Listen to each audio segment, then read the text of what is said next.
Shri Swami Samarth. Priya's lab YouTube channel तुम्हा सर्वांचं मनपूर्वक स्वागत आहे. दिवाळीची सुरुवात ही वसुबारसने होते आणि दुसऱ्या दिवशी येते ती म्हणजे धनतेरस. धनतेरसलाच धनत्रयोदशी असे म्हटले जाते. या दिवशी यमदीपदानही केले जाते. तसेच या दिवशी शास्त्रानुसार काही वस्तू खरेदी करणं अत्यंत शुभ मानलं गेलेलं आहे. त्यामुळे या दिवशी प्रत्येकजण आपल्या घरामध्ये काही ना काहीतरी वस्तू आहेत ती नक्कीच खरेदी करतं. आपल्या यथाशक्तीनुसार आपण या दिवशी कोणत्या वस्तू खरेदी कराव्यात, त्याचबरोबर कोणत्या वस्तू खरेदी करणं शुभ असतं, त्याचबरोबर कोणकोणत्या वस्तू आहेत हे आपण घ्यायच्या आहेत, ही जी संपूर्ण माहिती आहे तीच आज आपण या व्हिडिओमध्ये पाहणार आहोत. त्यासाठी हा व्हिडिओ स्किप करू नका. संपूर्णपणे तुम्हाला माहिती आहे ती मिळेल. हा व्हिडिओ जर तुम्ही आधीमध्ये केला तर तुम्हाला सर्व काही सविस्तर माहिती ती मिळणार नाही. अगदी छोट्या छोट्याशा मी वस्तूही सांगितलेल्या आहेत. अगदी तुम्ही 100 ते 150 रुपयामध्ये ह्या सर्व वस्तू आहेत त्या घेऊ शकता.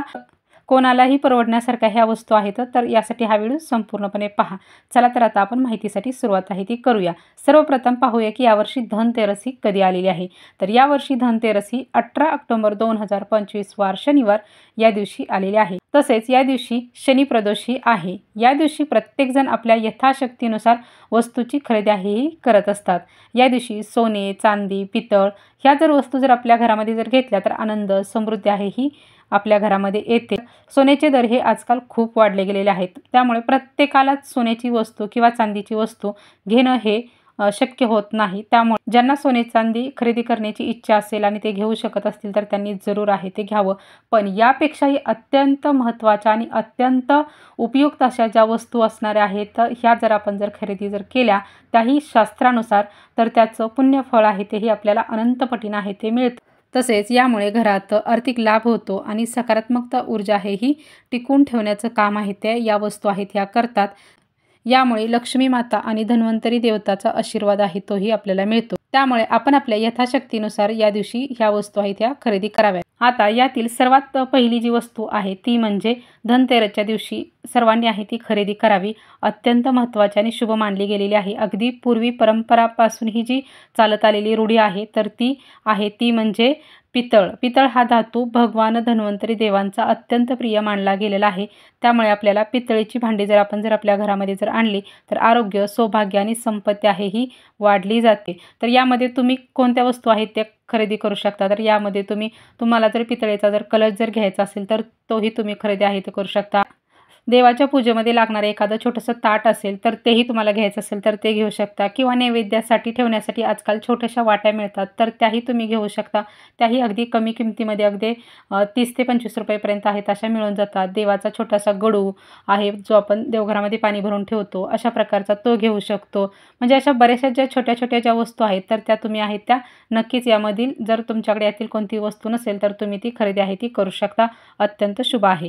त्याचबरोबर या दिवशी वस्त्र खरेदीही शुभ मानलं गेलेलं आहे. त्यामुळे तुम्ही या दिवशी तुमच्या घरातल्यांसाठी नवीन कपडे दिवाळीसाठी खरेदी करणार असेल तर या दिवशी नक्कीच तुम्ही खरेदी करू शकता. पण यापेक्षा अत्यंत महत्त्वाचं म्हणजे देवांसाठी वस्त्र आहे हे आपल्याला या दिवशी खरेदी आहे ते करायचं आहे. तेही आपल्याला लाल रंगाचं आहे ते करायचं आहे. कारण आपल्याला हे धनतेरसला आणि त्याचबरोबर लक्ष्मीपूजनामध्ये या वस्त्राचा उपयोग आहे तो होणार आहे. त्यावेळेस आपल्याला नवीनच वस्त्र आहे हे वापरायचं असतं म्हणून आपण नक्कीच खरेदी आहे ते करायचं आहे. यानंतर यापुढील वस्तू म्हणजे धन्वंतरी देवतांचा फोटो आहे तो आपल्याला खरेदी आहे तो करायचा आहे. या दिवशी धन्वंतरी देवतांची पूजाही केली जाते.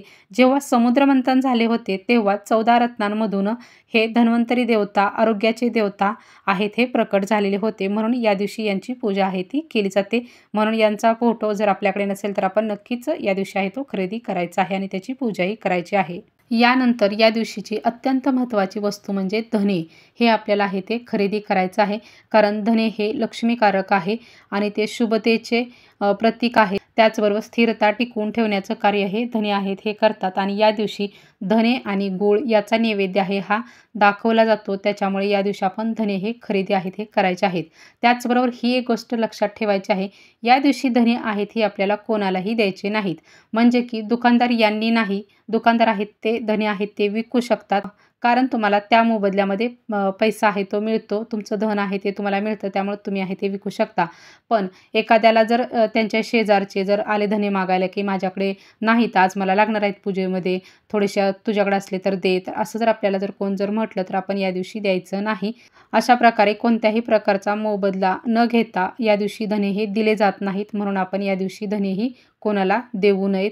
या दिवशी धने आणि गूळ हे आपल्याला नक्कीच खरेदी आहे हे करायचं आहे. त्याचबरोबर मीठ ही आपल्याला या दिवशी आहे ते खरेदी करायचं आहे.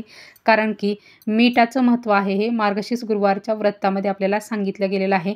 ज्यावेळेस पदार्थ अळणी असतो तर त्याला चव देण्याचं कार्य हे मीठ करतं आणि मीठ हे लक्ष्मीकारक आहे. म्हणूनच आपल्याला थोड्याफार प्रमाणात का होईना या दिवशी मीठ हे खरेदी करायचं आहे आणि याची पूजाही केली जाते. त्याच्यामुळे आपण मीठ आहे ते या दिवशी आहे ते खरेदी करायचं आहे. तसेच या दिवशी मातीच्या वस्तू खरेदी करण्याला हे अत्यंत महत्त्व आहे.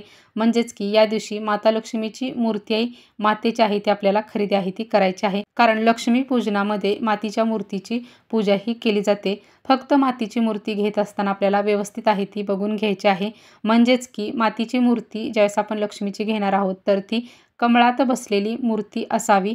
त्याचबरोबर हातामध्ये सोन्याचा कलश किंवा धनाने भरलेला जो हंडा असतो तो असावा किंवा आशीर्वाद देताना हात हा असावा. मूर्ती ही कमळामध्ये उभी राहिलेली ही नसावी, ती बसलेलीच मूर्ती असावी. ही जी गोष्ट आहे ती आपल्याला घेताना लक्षात आहे ते ठेवायचं आहे. त्याचबरोबर या दिवशी मातीचं दुसरी एक वस्तू आहे ती आपल्याला खरेदी करायची आहे, ती म्हणजे बोळकी किंवा त्याला काही ठिकाणी सुगड असं म्हटलं जातं. तर ते आपल्याला 5 किंवा 7 या प्रमाणामध्ये खरेदी आहेत ही करायची आहेत. म्हणजे तुम्ही 5 घेऊ शकता किंवा 7 घेऊ शकता तरीही चालतं. याची पूजा आहे ती आपल्याला धनतेरस आणि लक्ष्मीपूजनामध्ये आहे ती करायची असते. त्यामुळे आपल्याला हे सुगड आहे ते या दिवशी आहे ते खरेदी करायचं आहे. लक्ष्मी म्हणजे केरसुणी या दिवशी खरेदी केली जाते. आजकाल आपण घरामध्ये झाडू वापरतो त्याच्यामुळे आपल्याकडे केरसुणी ही नसते. पण आपल्याला प्रत्येक वेळेस लक्ष्मीपूजनामध्ये नवीनच केरसुणी आहे ही घेऊन ती खरेदी करून त्याची पूजा आहे ही आपल्याला करायची असते. लक्ष्मी पूजनामध्ये याचाच अतिशय महत्त्वाचा आहे तो मान असतो, यालाच मान असतो. त्यामुळे आपण जरूर आहे ती खरेदी आहे ती करायची आहे. अगदी तुम्ही छोटीशीही आजकाल जी मिळती तीही घेऊ शकता. 20 ते 30 रुपयेपर्यंत मिळणारे आहेत. ती जरी आणली तरीही चालू शकते. त्याचबरोबर या दिवशी पिवळ्या ज्या कवड्या आहेत त्याही खरेदी केल्या जातात. पैशांचा सतत प्रवाह आहे तो आपल्या घरामध्ये राहतो. म्हणजेच की आपल्याला ह्या ज्या पिवळ्या ज्या कवड्या आहेत ह्या खरेदी करायच्या आहेत आणि लक्ष्मीपूजनामध्ये याची पूजा करून नंतर त्या आपल्याला तिजोरीमध्ये आहे त्या कशा पद्धतीने ठेवायचं याचा व्हिडिओ नक्कीच मी आहे तो नंतर डीपमध्ये आहे तो संपूर्ण सविस्तर माहितीचा आहे तो शेअर करेन. त्यावेळेस तुम्ही याची माहिती आहे ती पाहू शकता. पण आपल्याला त्या आहेत ह्या घ्यायच्या आहेत. त्याचबरोबर लक्ष्मीकारक असणारी ही एक वस्तू आहे ती आपल्याला घ्यायची आहे, ती म्हणजे गोमती चक्र. तेही आपल्याला आहे ते घ्यायचं आहे. तर हे आपल्या घरामध्ये असणं खूप गरजेचं असतं. याने आर्थिक अडचणी आहेत ह्या दूर होतात. आपल्या घरची आर्थिक परिस्थिती आहे ही सुधारते. तर हे घेतल्यानंतर याची पूजा आहे ती आपल्याला लक्ष्मीपूजनामध्ये केली जाते. पण हे आपल्याला नंतर कशा पद्धतीने आपल्या तिजोरीमध्ये ठेवायचं आहे याचाही सविस्तर व्हिडिओ आहे तो आपल्या चॅनेलवरती येईल. पण या दिवशी तुम्ही आहे ते नक्कीच खरेदी आहे ती करू शकता. त्याचबरोबर अत्यंत महत्त्वाची दुसरी वस्तू म्हणजे आपल्याला जर एखादा ग्रंथ जर खरेदी करण्याची इच्छा असेल आणि तो आतापर्यंत आपण घेतलेला नाही आणि आपली इच्छा आहे आणि आपल्याला तो जर घ्यायचा असेल तर तुम्ही या दिवशी नक्कीच तो खरेदी करा, त्याची पूजा करा. नंतर ज्यावेळेस तुम्हाला तो पठण करायचा आहे त्यावेळेस तो तुम्ही पठण आहे तो करू शकता. पण या दिवशी आहे तो आपल्याला घेऊन त्याची पूजा आहे ती करायची आहे.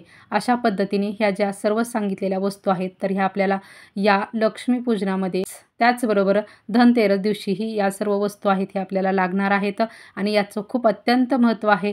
आर्थिक अडचणी दूर करण्यासाठी ह्या सर्व वस्तू आहेत त्या अतिशय महत्त्वाच्या आहेत. त्यामुळे यामधील ज्या वस्तू नसतील तुमच्याकडे तर त्या वस्तू आहेत त्या तुम्ही नक्कीच खरेदी आहे ती कराव्यात. श्री स्वामी समर्थ.